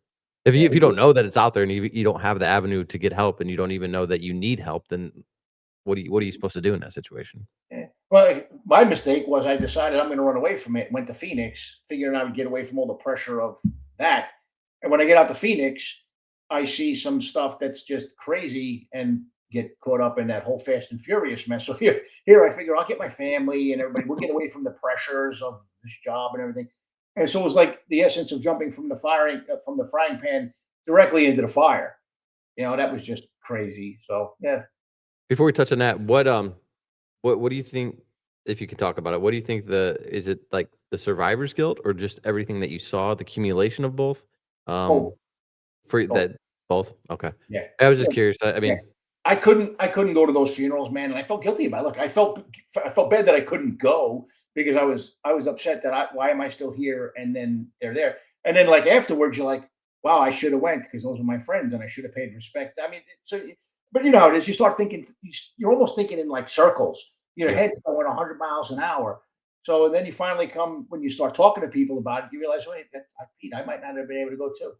I could fully understand why you would have felt that way. And you're like, oh, so I'm not as broken as I thought I was. You right. know? So, but yeah, a lot of things. And look, I'm not going to lie. There's still nights where I try to go to sleep and I can still hear what it sounds like when those people are jumping from the buildings. It's just now I can control how I respond to those thoughts. Yeah, I can only imagine, man. That's a terrible situation, man. So it takes a strong man to deal with it. So you've dealt with it, and you're dealing with it the right way. So much respect for that, man. Thank you, brother. I just hope So, other people maybe will listen to this conversation, and if they're in a bad place, go talk to somebody or find their way out. Because some people they think the bottle is the way out. Some people do more drastic things, man, that you can't undo, and that's just we lose too many brothers to suicide more than we do to gunfire and car accidents. And that's to me that's not acceptable. no, I agree, and that's at any time that conversation comes up, I always talk about my buddy because even though he's a clinician, if I just had looking back hindsight, like if I just had a confidant that I can confide in and go talk, I would have been fine with it. I really think I would. It's not like he did anything. He sat there and listened to me and said like, Right. no, that's normal reactions. Like you should feel that way. And I was like, oh, okay. So I'm not messed up. But like I just needed the reassurance. So like, Yeah. I don't necessarily need it to be a doctor. And I just, it's something as simple as that. I mean, meditation work for you and it could be something small. And No, but I've talked to some people and I tell them this, and they go, "Oh, I could never say anything to my department. My department would fire me. Or they'd take my gun." I'm like, "Look, man, so you're going to sit and suffer?" I said, look, if you don't want to talk to your department, first off, there are now entities out there that they do this for cops that are not your department. I said, the other thing is talk to a priest, or if you're not, talk to a rabbi, talk to an imam, talk to someone who's been there. Like, don't just sit there and suffer in silence, man, and think about it. You got to talk to somebody. Yeah. To your point, so. Yep. That was, I mean, I think that's what a lot of us do. We just replay it in our heads, and it, instead of getting it out, and I feel like talking about it gets it out. So it's not such a taboo thing, and you're not just dealing with that internally. Right. When you go to, so did you want to go to Phoenix? Was that like an ideal spot for you, or? My wife had a really bad knee, and I just needed to get away because my wife had a bad knee. She had several surgeries on it. She wanted to go somewhere warm, figuring her knee bothered her the most in the winter. So I put in for Savannah, Jacksonville, Dallas, and Phoenix. And I wound up getting selected for Phoenix. I'd never been to Phoenix before that ever in my life. So in February of 2007, packed up the wife and the kids, and we moved across the country and started a group supervisor's position in Phoenix. And it's weird because I didn't want to be in leadership. That was the only way out. But at the same time, I worked for some really good bosses, and I worked for some really bad bosses. And even at that time, I had 22 years in law enforcement. By the time I get out there, right, I still was okay, a little nervous. I want to do the right thing. I don't want to be one of those assholes I work. So I was trying. I went in there trying to be humble and just trying to listen to my team. But when I got there, man, people were demoralized because of things that were going on long before Fast and Furious. So it was very different than what I dealt with in New York. And I had a really good group, man. I had 4 Phoenix cops. I had, I think, 9 agents, and 2 deputy marshals that work with us every day. And they were all just great people. Was that so a smaller office, I'm guessing, than you're dealing with in New York? No, our New York office was smaller. I actually had more people. Oh, wow. But it was weird. I told you in New York about all the prosecutions and everything. So when I first get out to Phoenix, the first week, I helped my wife unpack the house and everything, so I didn't go to work immediately. Took a week off. But so I go into the office week 1. I sit down with the troops. They're telling me about, hey, the U.S. Attorney's office here sucks. And I'm just, okay, how bad can it be? I didn't know. And then the first weekend that we're out there, I get a phone call from one of the agents that works for me, a guy named Mario. And he's like, hey, boss, we just got a call from a licensed gun dealer. And a guy just walked into his shop with a bag full of money, and he wants to buy all the AK-47 variant rifles the guy has on his shelves. I'm like, all right, so how do you guys normally handle this? Because, again, New York's a little bit different. Each field division operates different ways. Each U.S. Attorney's office is a different way. They're like, well, he won't sell the stuff till we get outside. So we'll call him when we get outside, and then what we'll do is we'll stop the car. I'm like, okay, sounds good to me. They've done this for a while prior to me getting there. It's not like something I came up with. So we roll out there. One of the agents pulls into the parking lot. We're nearby. We watch these guys come out with 13 AK-47 variant rifles and load them into their car. We watch them leave. The dealer's on the phone with us as all of this is going on. They head out towards I-10, which is the main highway in Phoenix. And then they get on I-10 and they start heading south. And that road will take you down to Tucson, but it'll also take you to Mexico. So we stop the car. We're not going to let it get anywhere near Mexico. We don't even let it get down to Casa Grande. And we do what cops do everywhere in the country, man. We stop the car. We ask the occupants to get out. We separate them. We start asking them questions. So these 2 guys, we ask them, where are you coming from? One guy tells us, yeah, we stopped at my mother's house, and I grabbed something to eat. My friend came with me, blah, blah. The other guy, we were watching a soccer game. Okay, did you guys come from anywhere, after that? No, directly from the soccer game. So we know they're lying. So, we catch them in enough lies. They would confront them on those lies. Then they finally admit, yeah, we didn't buy these for us. We bought them for somebody else. We're supposed to deliver them to them. Now, in New York, the way that would have been handled is we would have called the U.S. Attorney's office, and we would have told them what was going on. And it would have been, all right, see if you can facilitate that delivery and then arrest everybody and then take them, and then tomorrow we'll draw up a criminal complaint, but no one would have driven away. There, it was like, well, sounds like a good case. Let them go and we'll indict it later.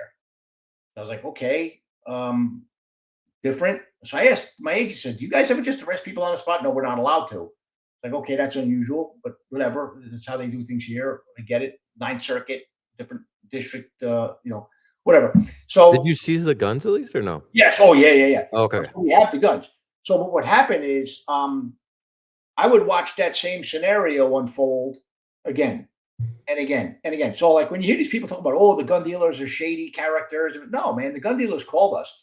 And like I know that like a lot of left-leaning media would let you think that a gun dealer will sell like one gun over the table and then five under the table. No, these people were like, they were legitimate, like they cared about public safety. So they would call us, we would roll out there, watch the transactions happen, sometimes even send an agent in because they didn't wear uniforms like they look like anybody else, to watch the transaction happen when we could. Other times we would wait outside and just get the play-by-play over the phone. But this would happen time and time and time. Several times a week, we would do that exact scenario, and we would get the same conversation with the U.S. Attorney's Office. You have a great case. Let them go. We'll look it over. We'll indict it later. Bring us a case report. So we'll watch this happen for a while. Then one of my agents gets a tip from people in Mexico about a gun that was utilized in the murder of a Mexican police commander in a daycare center down in Juarez, Mexico, right? So the gun was purchased in Phoenix a while before that, purchased by this guy named Victor Varela. So we start to look at Victor Varela and we find out Victor Varela, who's a young guy, he's like 21, 22 years old, didn't have a really good job. He's been buying Barrett rifles like they're going out of style. And a Barrett back then was like $7,500 and up. So we start looking at him and some of his associates, and we find out he was trafficking to the Juarez cartel. So we make a pretty good case against Victor Varela, and we present that case to the United States Attorney's Office, right? So that, and they're like not thrilled with the case. Around the same time, one of my agents came up to me with a newspaper article. And what had happened, there was a shooting in a town in Mexico called Cananea, which is like 41 or 42 miles south of the U.S.-Mexican border.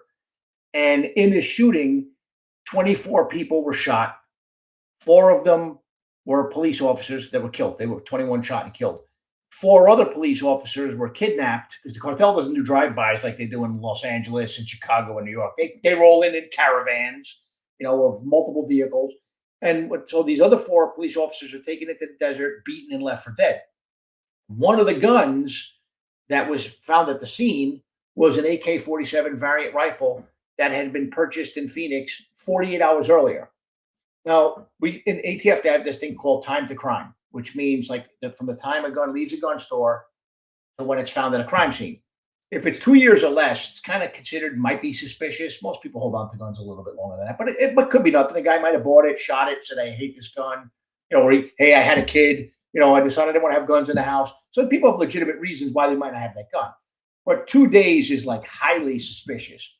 So my agents find the straw purchaser, the person that bought the gun for these characters. He confesses. And then they find the smuggler who brought the gun to Mexico. He confesses.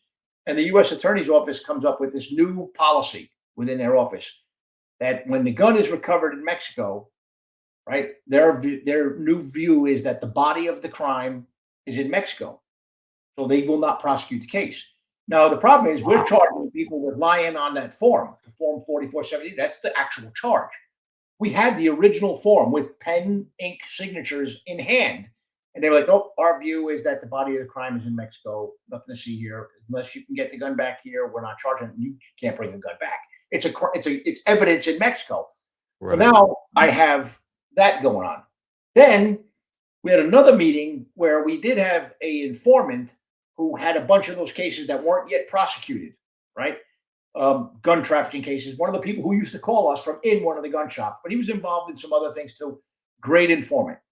So I get a phone call from the U.S. Attorney's Office, their criminal chief, which is pretty high up in their hierarchy, and the chief of the gun unit were coming over to talk to us. And it was about an informant. I'll just call him CI 921 because that was his number, but it's not a name. That out. And they sit down, and this woman, Rachel Hernandez, who was the chief of the gun unit, tells me, hey, we're not happy with CI 921. We find that he's not credible. We're blackballing him. We will not use him anymore. And I'm really upset with your agents for bringing this guy to me. And now I'm upset because I had such a good relationship with the U.S. Attorney's Office in New York. Now I'm like, are my agents like sandbagging it? Are they bringing shit to the U.S. Attorney's Office? So I go downstairs and we hold a meeting and I ask them to bring in all the cases that involve CI 921. right? So that they do. Now we go through them with a fine tooth comb, and everything that guy told us, the evidence matched. So now I'm upset. I'm like, wait a minute. She's saying that we can't use this guy because he has no credibility. But I've been, and by this time I'm in law enforcement, 22 years, worked cases, worked racketeering cases. I'm like, she's full of shit. So I call Rachel Hernandez back, and I explained to her, hey man, we checked everything, and this guy's spot on. So she's like, she takes a step back and goes, well, no. What I said was, you can't use him anymore because he was moved with Emergency Witness Assistance Program funds, and DOJ policy says we can't use somebody who's been moved with EWAP funds. They call it EWAP funds. I knew that was bullshit too, because in New York, we dealt exclusively with moving witnesses, but I wanted to cover my bases. So I called Wendy Olson, the victim witness coordinator in New York, and ask her, hey, could we use somebody who's been moved with EWAP funds? And she tells me, Pete, yeah. She goes, the problem could be at trial, you may have to explain that he was given that money because, the defense might try to say that you're buying his testimony, but, she goes, you can absolutely use him. So I call Rachel Hernandez back. This is a couple of days later. Man, she was not a pleasant person to begin with, but it was like, listen, you didn't hear me. We're not using him anymore. She goes, I don't care what DOJ said. He wears too many gold chains, too much jewelry. A jury will never relate to him. We're not using him. End of story. 19 cases roughly that this guy had sitting, waiting prosecution, just went out the window. Right? So this is crazy. So like basically 95% of the people that we're arresting with guns being trafficked to Mexico, they're coming up with excuses as to why they can't do it. But the big one was, once the guns are in Mexico, the body of the crime is in Mexico, we can't prosecute. That's crazy. It is, but it gets better. So in 2009, my our mandate changes because Phoenix became the home invasion robbery capital of the United States. And they were also the capital for kidnappings because the cartel was bringing their methodologies into the United States, right? So my group's focus was to now be on home invasions and kidnappings, which was great because in New York, I did a lot of those kind of cases. I was tired of banging my head against the wall with these trafficking cases, right? So I was like, okay, it was kind of a breath of fresh air. I felt good about it. They stand up a new group to work on Mexico-bound firearms trafficking cases, Phoenix Group 7. I was in Group 1. They were going to sit with DEA. They didn't work with DEA, but they sat in their office space. And they were going to focus on what we were doing. So not paying much attention to their work because we're doing our thing, they're doing their thing. But we started having meetings where each supervisor would be present on Mondays. And I'm there when their supervisor, who was new, they brought him in from Minnesota, not a bad guy. He's telling us about, we're up on this case. We identified 600 firearms that we can tie to this organization. So I'm thinking, because we had a case like this as well, that they went into a gun dealer who was dirty. I only saw one dirty dealer in my entire time with ATF. And this guy, what happened was inspectors went in and looked at his records and saw suspicious transactions and determined, hey, but we think we've identified a trafficking network that, we just didn't get the calls on because the dealers would call us. We're not getting the calls. We're not going to find out about those guns until they're in Mexico. So we start looking at this dealer. It turns out that another case, the U.S. Attorney's Office declined. So I figured it, but it's another one of those where they found the dirty dealer by looking at his books. So at a subsequent meeting, those numbers are like 900. Then they're 1,100. And then I finally start asking, like, hey, man, are you guys stopping these straw purchasers? Are you stopping any of the traffickers? I mean, no, we're doing something different, groundbreaking, mind your business. I'm like, okay. I don't think I know everything about law enforcement. Maybe they're doing something interesting that I'm just not privy to. So anyway, this continues until December of 2010. A Border Patrol agent named Brian Terry is patrolling Peck Canyon with his team, in Bortac, which is pretty high-speed Border Patrol SWAT team. And they come upon a bunch of drug bandits who are looking to rob couriers. Brian gets shot in the back and killed. He bleeds out. One of the guns found at the scene is tied to that case with the numbers were going up and up and up. So I don't know still what's going on, but now I know people are starting to panic. Then all of a sudden, at another meeting, our special agent in charge, which is the head of the field division, a guy named Bill, comes in and tells us, hey, folks might want to be careful. John Dodson, who was one of the agents in that group, who I really didn't know, and what I knew of him, I didn't care for. He was a bit of a wise ass. John reached out to Senator Grassley's office and blew the whistle saying that we've been letting guns walk. We have not let guns walk. That's a lie. So then after that happens, there were other agents who were in the building that day. They're like, no, man, those people were letting guns walk. They weren't stopping the cars. And then I hear one of the agents in my group saying, hey, that's kind of weird because the dealers that were calling us started to call us again recently saying, hey, man, why are our guns being traced in Mexico? You guys used to stop the cars. Are these people not stopping the cars? So I go home that night and I'm talking to my wife and I'm like, hey, I have a feeling that ATF let these guns ride off into the sunset. And the thing that blows my mind is all of those cases that we presented to the U.S. Attorney's Office that they wouldn't prosecute the trafficker, they're rumbling that they might prosecute John Dodson for reaching out to Senator Grassley's office. I said, I think I probably have to reach out to Senator Grassley's office and tell him that John's not full of shit.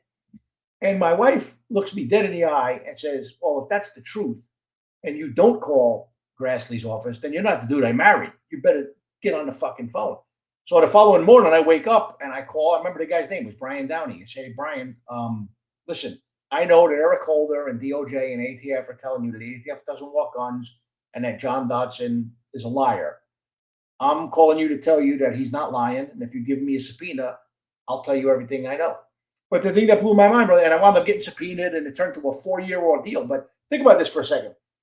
They declined legions of cases against firearm traffickers because the guns were in Mexico, right? Up the corpus delicti policy.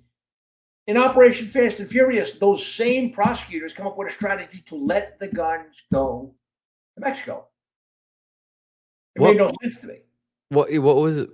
Well, what they were trying to do is they determined at this point, well, if we can have guns show up at crime scenes in Mexico that we could tie to cartel activity, we can maybe, by using those little pin maps, take down a cartel trafficking network. But that made no sense to me because if you look, DEA in Mexico had robust networks of informants. They had vetted police units, vetted the polygraphed, background investigations that they work with. We didn't have any of those things in Mexico. We had bare bones staffing in Mexico. We had a couple of guys in Mexico City who, by the way, were completely unaware of what this Phoenix group was doing. We had a guy in Tijuana, same thing. We had a guy in Juarez, same thing. None of them knew that these agents were letting guns go to Mexico. So now that the shit hits the fan, that Brian Terry's dead and the Mexican government's starting to learn that they let guns walk to Mexico, all these people that are ATF agents working in Mexico, they're in some ways dead men walking too. Because now you have Mexican law enforcement and Mexican military people saying, hey, man, you're with those people that let the guns come into our country? So it turned into a 4-year complete absolute mess. That's insane. I just don't even understand the end game there. Like that makes no sense to me. Yeah. Like the logic, there's none. And whatever your end game is, what you're just going to sacrifice people getting killed too. I don't know what your end game is because I can't figure it out. But in the meantime, you were literally just going to let people get killed with illegal guns. People are still dying. The Mexican police helicopters were shot down with guns that were trafficked as part of that case. A Mexican beauty queen was murdered with a gun that was trafficked from someone who was involved in that case. Like an agent actually bought the gun, and somehow it wound up in the hands of traffickers down in Mexico. It was a complete mess. Look, if I live to be 150 years old, which I know is impossible, I guarantee you that people will still be dying on the other end of Fast and Furious guns. Because they're not apples or heads of lettuce or loaves of bread, right? Until they get recovered by law enforcement or somehow break somehow, they'll continue to kill people. And 2,200 guns walked under Operation Fast and Furious. Now, the crazy thing is, while that was going on, there was another case where there was a guy who was smuggling hand grenades into Mexico. He was bringing the parts, and he was turning them into live grenades in Mexico. So you can own inert hand grenades in the United States everywhere. You can't cross the border with them. You can't have the explosive and the inert. You can't have all the things to make a live grenade because you can be charged with the grenade if you have that. But when you have everything else except the explosive, it's not illegal. Except you can't cross the border with it because it's violated back then the Arms Export Control Act. This guy gets caught. His name was Joan Baptiste Kingery. He was a Yuma resident. He was married to the chief of Mazatlan Police's daughter, so a Mexican police chief's daughter. He gets caught crossing the border at the San Luis port of entry in not too far from Yuma. And he's got 114 disassembled grenades hidden in his tires. So the Border Patrol, or CBP rather, they x-ray his car, and I mean, you're in law enforcement. What do you think happens when they see a bunch of things that look like grenades and tires? Probably They gonna shoot- run. Well, they shut the port down, right? Yeah, and yeah. then they have to call in the bomb squad to render safe. So you're shutting down an international port. So anyway, they bring the guy in. The same prosecutors from Fast and Furious say, let him go home, bring him back tomorrow for interviewing. Like, are you fucking kidding me? Well, anyway, he comes in the following day. We interview him, and he admits, yeah, I've been making probably, I estimate, about 800 grenades for the Sinaloa cartel. I take them down there, I put them together. He used a fusing system that was made out of hobby fuse and a 223 round. So that the primer would, like, when you pull the pin, it would strike the primer. The fuse would burn in the 223 shell till it came out the crimped end, and then it would detonate. First off, anybody that pulled the pin on that grenade is fucking crazy, because I would never do it. But they worked. So anyway, he admits to this. And then he also admits that, yeah, I also have a machinery. And what I do is I take the AR-15 rifles that are sold here, because they're semi-automatic, and I turn them into machine guns down there. And I do the same with the AK-47 rifles. So he's basically, in essence, telling us he's the armorer to the Sinaloa cartel. So we call the same prosecutor who's the chief prosecutor at Operation Fast and Furious and explain what's going on. It's his case. Say, I don't like this case. It doesn't have any jury appeal. These things are in Mexico. He could always say he's making those hilarious complaint department take a number of grenades. I'm like, Emery, he's confessing. He goes, yeah, but we can lose the confession. He could say he was coerced.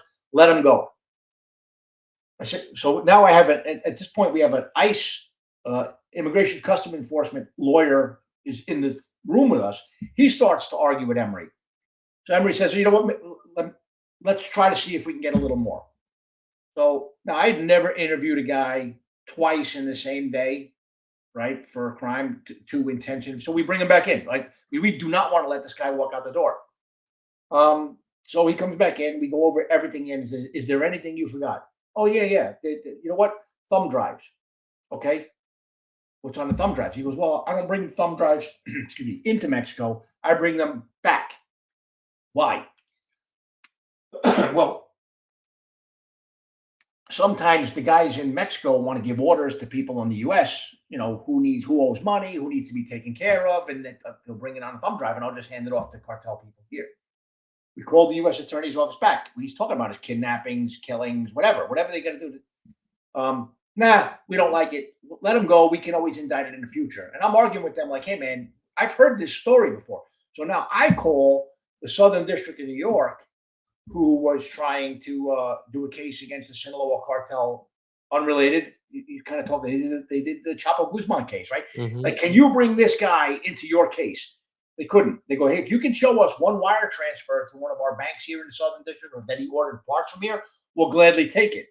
But meanwhile, in Arizona, where this shit's happening, they wanted nothing to do with it. So anyway, we're forced to let this guy go because we had no venue anymore. And there's no state charge we could charge him with. So anyway, we watched this guy for years. Finally, we get enough, about 18 months into it, where the Mexican government, with ATF people from Mexico, again, they weren't involved in Fast and Furious, those guys, and they were helpful with the Kingery case. They finally hit his house in Culiacan, which is in Sinaloa. They find all the milling machines. They find the grenade components to this guy. He had enough stuff on hand. This is aside from what he was caught with, to make roughly 1,000 hand grenades.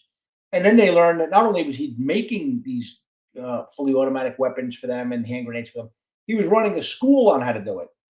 So if you think about it, the same people that were running Operation Fast and Furious, the same prosecutors, allowed a guy who was making small bombs, because grenades are small bombs, for the Sinaloa cartel to remain in operation for 18 months. So it was a mess. What, like, so the morale of that office was not the agents there, it was the attorneys that were refusing to do anything. That was part of it. Like, I think, because for years, see, I don't want to give ATF a pass, and that's what some people don't. You can't, because when the U.S. attorney said, we're not going to prosecute this, or hey, keep going, they could have did what we did. We seized thousands of guns, right? Our vault got full, we got a Connex box. When that filled up, we got another Connex box. But none of those guns were going to be used to shoot some cop or some kid. And if they weren't going to go to, like, sometimes we could take some cases to the state, sometimes we couldn't. But again, we didn't let weapons just run out into, right off into the sunset, so to speak. So they could have said, hey, man, this is bullshit. We're not doing this. And they could have tried to go to the state attorney general's office or the county attorney's office. But they gleefully went along with this. But what happened is for years, when agents were doing things the right way, right? Like we were talking about before, stopping cars, asking questions, seizing evidence, nothing was happening. So part of me wonders, did they decide for that reason, like, hey, let's try something new? And their decision to try something new was incredibly freaking stupid. Yeah, but again, the lawyers were the architects of that whole program. And look, most places that I've worked, if cops are doing something stupid, the lawyers will keep them honest. Here it was a catastrophe because the agents were fucked up, the lawyers were messed up. And then look, when Brian Terry died, the sad part was Brian Terry was, by all accounts, a stud. I mean, he was on Border Patrol for 3 years and made it up to Bortac. The guy was a rock star, right? But his family, who I still occasionally hear from, these were wonderful people. They were lied to by ATF. They were lied to by DOJ. Wow. You had Eric Holder telling the public ATF never walk guns. John Dodson's a liar. So then what happened when I stepped in and blew the whistle, I became a liar. And there were other people, Carlos Canino, who was the head of the Mexico office. He came forward. We all became this collection of liars. So we spent like years clearing our names. So for me, like I was talking about before, after Arizona, I had to leave after this because once you can't work with that U.S. Attorney's office anymore, you got to find somewhere else to go. So for about a year, I was there fighting to clear my name. Then they sent me to headquarters for a short time, then up to Canada. I didn't finish clearing my name till at the end of the assignment in Canada. So during that, man, I'm getting grilled. I was accused of perjury. They never declined those cases. They said that they never declined them. Some of them were declined in writing, but they still, like he said versus she said. There were 6 different times during that period where the Inspector General's office was grilling me. I'm like, hey, man, if you don't believe me, polygraph me. I got nothing to hide. Polygraph me. Oh, Pete, that's not necessary. But in the end, I was able to clear my name because some of the other things they said is that we didn't want to arrest the grenade guy. But thank God I called New York because they went and spoke to the people in New York. Yeah, he called. And then the other thing is in Fast and Furious, they did not tell the ATF office in Mexico, right? They didn't tell the Mexican government with the grenade case, which they try to say, well, we didn't want to arrest them. We told New York, but we also had the Mexican government involved. We had Mexican intelligence involved. We literally briefed the Mexican Attorney General. So here the U.S. Attorney in Arizona is saying those guys are lying. And the Attorney General of the entire country of Mexico is like, no, those guys were working with us. They did the right thing. But yeah, it took 4 years to come out from under that rock, which sucked, man, for both me and my family. So the funny thing is here, I run away from the stress of what I was dealing with in New York and wind up in this mess. And the sad part is my family, they had to go through some of that stuff too at both locations, So it was rough. But What was the issue with the AUSAs there? Are they still attorneys? Like, what? No one questions their integrity at this point, or what? It's funny that you should ask. When the scandal hit, the guy who accused me of perjury was a guy named Pat Cunningham, right? So Congress, because I testified in front of Congress. First, I got deposed by Congress. Then I went up testifying in front of them. The hearings on C-SPAN. Not that anybody watches C-SPAN, it's still there. He said I was perjured myself. So what happened was Congress said, okay, that's what you're saying. We want to talk to you now. So they bring him in. He pleads the fifth and resigns. So rather than re-accuse me of perjury, right? So then they fired the U.S. attorney. They told him, you got to go. So he resigns as well. But the people underneath, Rachel, the woman that was declining the cases earlier I spoke of, she eventually promoted and became the U.S. attorney for the District of Arizona. She wasn't removed until March 31st of this year. Wow. And Emery Hurley, the prosecutor who ordered us to let Kingery go, the grenade guy, and the prosecutor who was the lead prosecutor on Fast and Furious, still works in that office. How?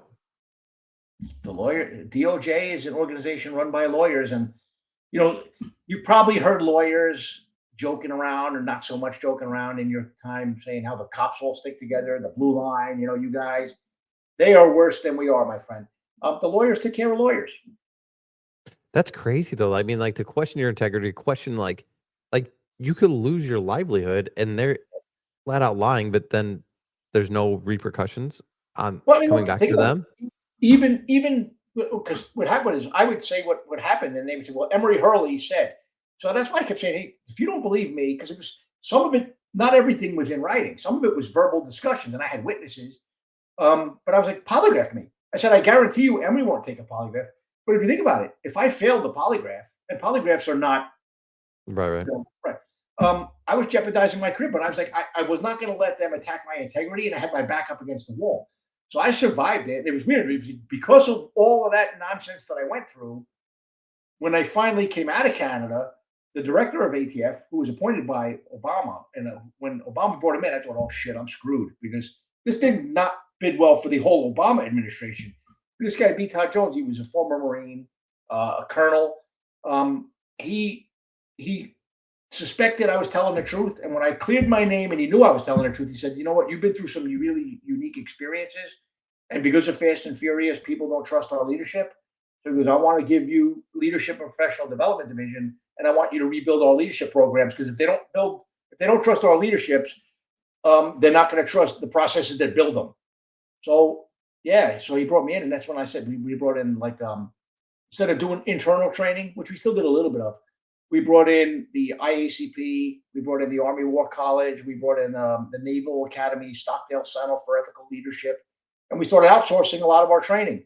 And it helped kind of turn the agency around for a while. But again, that wasn't me, that was them. I brought them in. They're the ones that did the training. And then I got sent down to Miami after that, which was nice, because I never really cared to be in headquarters that much. But with that whole thing, so is this the same office that didn't want to do anything when Jay Dobbins' house got blown up or caught on fire or whatever happened? Yeah. And in fact, what happened was the special agent in charge of the Phoenix Field Division was a guy named Bill at the time. And the ASAC over Fast and Furious, because we had two. My ASAC was not involved in Fast and Furious. The other guy was a guy named George Gillette. Perhaps the most sinister human being I ever worked with in law enforcement. Just a sneaky snake in the grass kind of guy. When Jay's house got firebombed, like Jay, my best friend in Phoenix was our PIO. Just a good guy. Used to talk to him every day. So I'd come in, we'd grab coffee every morning just to catch up on what's going on. What do I need to know? What do you need to know? And for about a week, I don't see Tommy. His name was Tommy Mangan. So what happens is I figured maybe he's sick. So I call him up. I say, hey, Tommy, what's going on? He goes, yeah, I'm down in Tucson. He goes, Jay's house got firebombed. Now, I come from a place in New York where if an agent's house gets firebombed, you send everybody down there to send a message to people that, hey, this is not going to be tolerated. You're not going to be doing anything illegal, but you just want to show a force, people knocking on doors, people asking questions. So I'm like, oh shit. All right. So I run upstairs and I asked the SAC, Bill Newell, I say, hey, Bill, I heard Jay Dobbins' house was firebombed. Do I need to send my team down here? Do I need to go down there? And his response to me was, no, Pete. It's just minor scorching. I talked to George Gillette, and it's okay. It's good. So at this point, I'm like, all right, I didn't know Jay. I hadn't met him at that point yet. I know him since then. So anyway, I'm assuming, minor, charring on the side of the house, the firemen put it out. It wasn't until much later that, because Jay jumped on the bandwagon about blowing the whistle about failed leadership in Phoenix too. I'm watching Fox News, and Jay's explaining how the Phoenix Field Division's leadership sucked, and he wasn't wrong. And they show pictures of Jay's house, and it's burned to the ground. And I'm like, I was told it's minor scorching. Holy shit. So then I find out from Jay that, basically he was out of town, and that he was told by the group supervisor down there, this guy named Chuck, that they believed he was the main suspect in the arson. So then I start talking to agents that are working the case, and they're like, yeah, we weren't even allowed to enter our reports into the system. We were told to send them in Word documents. And the ASAC, George Gillette, would then input them into the case system. And he closed it. He restricted access as a grand jury investigation, because grand jury investigations are secret, when in fact there was no grand jury impaneled. So basically, they were burying this case so that no one else could see it. They weren't even allowing people to write reports. They were cutting and pasting other people's work into their reports, and they were trying to frame Jay for this arson of his own house. And it was all because Jay, after the whole Hells Angels case fell apart, they decided to pull out Jay's backstopping, which is what covers his ID. So now people would be able to easily find out who he is, and there were death threats against him. So yeah, it was crazy. So I actually wound up testifying in the civil suit that Jay had against ATF and the Department of Justice. So is that the reason that they were trying to flip it and say Jay did it because they pulled out the backstop information, so now people know, and they didn't want to be liable for doing that? Is that the whole reason that they were trying to now say that he burned his own house down? They disliked Jay immensely because Jay, when they pulled his backstopping, he raised hell about it, saying, "Hey, man, you're exposing." Rightfully so. Yeah, no, 100%. So, but rather than be men about it, they decided, well, okay, we have this fire, maybe let's put it on Jay, which is appalling. Yeah, And Jay's case, I believe, made it all the way up to the Supreme Court, if I'm not mistaken. wow. Yeah, I mean, he was wrong, big time. But believe me, when ATF does things wrong, they go high order. When they do things right, man, I love the stuff that I did in my career there. I worked with amazing people, but there were also some people, man, that were snakes in the grass. And it's not unique to ATF. It's a government thing, you know? It's just crazy to me because you look at like you guys and the amount of good that you did for the community, the amount of good you did for the agency, like just to then have them turn their back on you, it's mind blowing to me. It's crazy. Like it hurts worse than like a criminal doing it because you've dedicated and you believe so much in the criminal justice system, and now they're manipulating that to in their favor to make individuals that they don't like for some reason to look like pieces of shit. It's nuts. No, it is. Well, the government, the bureaucracy protects the bureaucracy. But I do want to say something because it's important. Like when I first got subpoenaed, the command staff at Phoenix got removed, and they brought in a new command staff. And one of them was a guy named Tom Brandon, and he was a former Marine, squared away guy. He looked like a former Marine. So when I get subpoenaed, I have to tell him, "Hey, Tom, I got subpoenaed." And he looks at me, he goes, "About what?" "About Fast and Furious." And at this point, a lot of people still didn't know if John Dodson was telling the truth or not. But Tom, what happened? He's like, "Hey, man," he goes, "You briefed me on what was happening here with those declinations in the U.S. Attorney's Office. You were honest." He said, "You know something?" He reaches into his pocket and he hands me a St. Michael Challenge coin. And this guy's a devout Catholic. Like, he goes to church like every day to light candles, prays. He hands it to me. He goes, "Pete, as long as you're telling the truth, I have your back. So run to the truth." So for what it's worth, most whistleblowers, their careers are over, done. You run out because look, some whistleblowers are assholes, attention-seeking behavior. They want to raise hell, or they make it them versus the agency. For me, I never made it me versus the agency. I love the agency. It was me versus the problems, right? But anyway, when I was getting my teeth kicked in by the department, the deputy attorney general wanted me fired. There was all kinds of shit that was going on. Tom, he couldn't really fight for me because he wasn't there, but he had my back and gave me the space to fight for myself. And there were some things I did back then because I wasn't being polite and I was going to media with shit sometimes if I had to, where he could have like bled me out, but he didn't. He gave me the space to fight for myself. And there were some other people too. So, I saw some bad leadership, but, I also want to point out that there were some people who were like, "Hey, man, we got your back," which is good, man. Because if I didn't have that, I probably would have went insane. So, I mean, I do want to point out when you talk about the bad leadership, you do have to also touch on the good leadership. So I just wanted to bring that up. Yeah, I think there's more good leadership than anything. It just to have one, it makes the whole system kind of suck. Just because that one gives it such a black eye, a car. Like it's again, it's like I don't know. Look at like cops. Like you as a cop could never do anything wrong, but the cop in the neighboring town does something wrong, and you're all lumped together. Same concept. You have one bad leader, like everyone else. That's the only thing that we're really seeing. Not necessarily, but you as an agent, you're seeing that one bad leadership when the rest are doing, but they're not making headlines because they're doing everything the right way. And so yeah, like I wasn't saying that the whole thing was bad. I was just saying like no, I know it. But and look, the other thing that sucks is this. I was not involved in Fast and Furious. I was involved in fighting with the U.S. Attorney's Office to try to do the right thing that I believe led to Fast and Furious. But I mean, the problem was if you talk to ATF agents in other parts of the country, you people in Phoenix suck. You people all walk guns. Well, no, it wasn't all. It was just actually not even that whole group. It was like a large part of one group did it. If you talk to cops from other agencies, ATF, you guys all suck. You guys walk guns. So, I mean, that's the thing I always tell people when I talk to young cops today, man, is like when you wear the uniform, what you do reflects on everybody. When I don't know how much you remember. Back in the day, there was a cop inserted a plunger in some guy's rectum in New York. Yeah, bad. They sodomized the guy. This cop named Justin Volpe beat the guy in a cell and then stuck a plunger up his backside. every cop in New York City sodomized Abner Louima. You know what I mean? Like when a cop does something, they paint all of us with that same brush. Yeah. Is it justifiable? No. So that's why, I get it.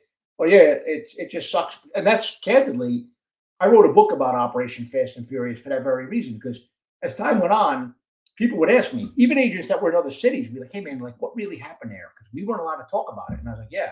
So it got to the point where when I was the head of training for ATF, I said, well, look, when the military has something that goes bad, they'll do a deep dive into it. They'll come out with a report, and then they'll give it to their officers, and they can read it so that it never happens again or never replicates. And I was told, well, the Department of Justice doesn't want to talk about Fast and Furious. Move on. So I heard that so many times that when I retired, I said, you know something? Those guys in Chicago or Boston, they need to hear the real story. So I wrote a book, it's no embellishment. It's literally what I saw, what I experienced, no more, no less. And just to educate ATF and others, that's what happened there. Just to make sure it doesn't happen again, because it could happen again. Do you think that the agents that were working that case were letting the guns walk because they were frustrated with the AUSA of not like the situation where you're going through seizing all these guns and they're not indicting anyone? Or like, how does it snowball into that? They honestly were led to believe, because the same AUSAs that wouldn't take those cases came up with them on this strategy. Well, if we can have enough of these guns tied to crime scenes in Mexico that are cartel related, we can make a bigger case.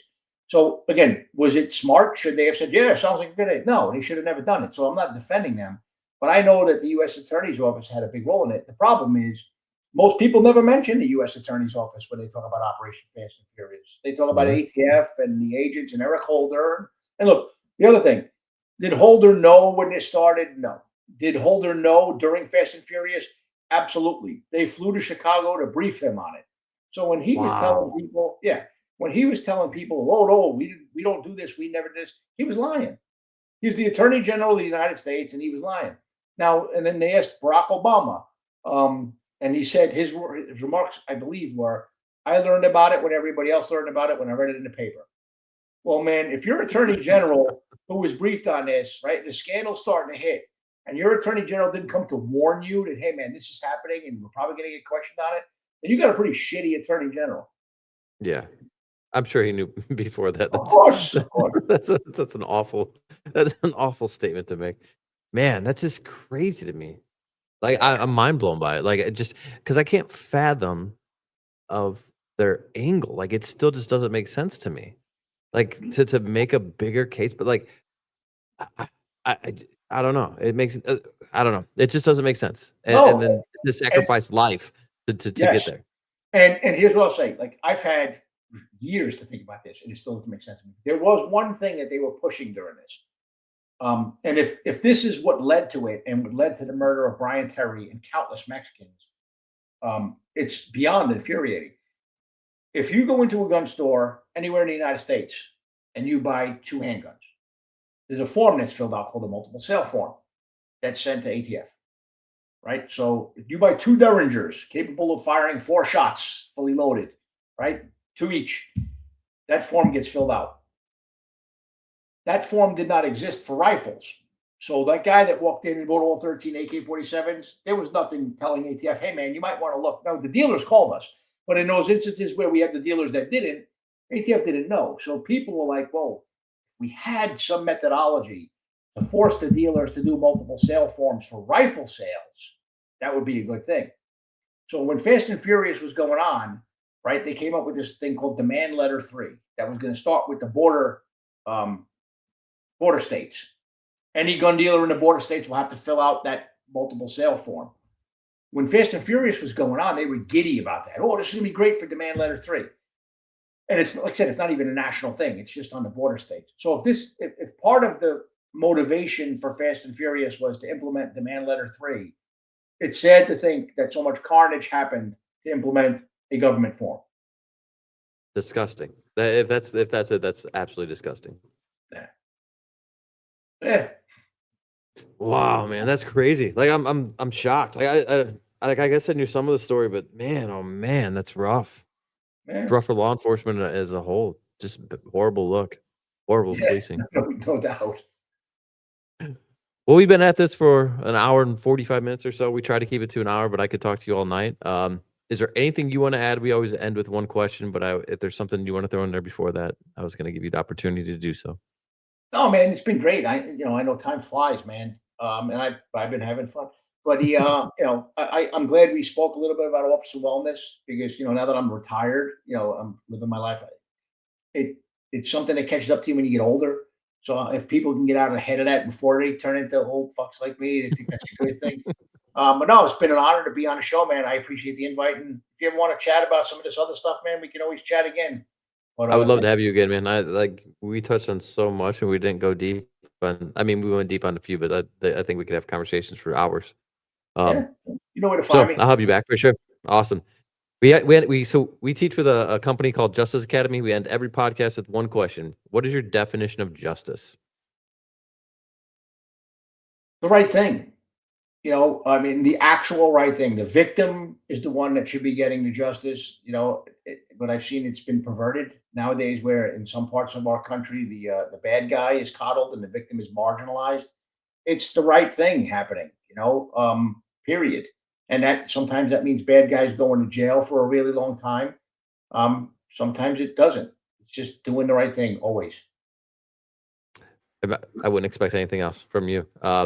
Where does that come in for the whole time? Like, being the whistleblower or part of the whistleblower of doing the right thing, even though you're jeopardizing an extended period of your life, being blackballed possibly by the agency. Where does that, your integrity come in at such like a deep sediment in your body? I got trained by guys in the NYPD who were around in the Serpico days. They were old men, right? And at first I was like, I got nothing in common with these guys. Like, why am I even here? Like, I was actually like almost upset. Like, I work with younger dudes, whatever. And the wisdom that they imparted on me was like such a gift that I still try to pay it back. I mean, just to be able to say, hey, this young guy, I got to learn from these people that were around for so long. One of the things they beat into my head was the only thing that you take with you to the grave is your reputation. And the only thing that really matters is the respect of your peers. Doesn't matter what the bosses think of you. What matters is what your peers think of you, and your reputation is pure. That's what I thought of during these times. I'm like, if I don't do the right thing, how will I be remembered? And look, there were other supervisors. They're my friends. They were there. They had groups that were going through similar things. They just stayed quiet. I don't know how they look themselves in the mirror sometimes. So it's just a matter of, can you look yourself in the mirror when you go to the grave? What are people going to think of you? And if you can go to the grave saying, all right, I did my best, then you're doing pretty well. Yeah, no, that's amazing. We need more cops and agents like that, man. That's awesome. Thanks. But nothing but a pleasure, and I'll definitely have you on again because I can sit here and listen to your stories and talk to you all night. All right, no, it'd be fun. Yeah, thanks, brother. Thank you, man. I appreciate it.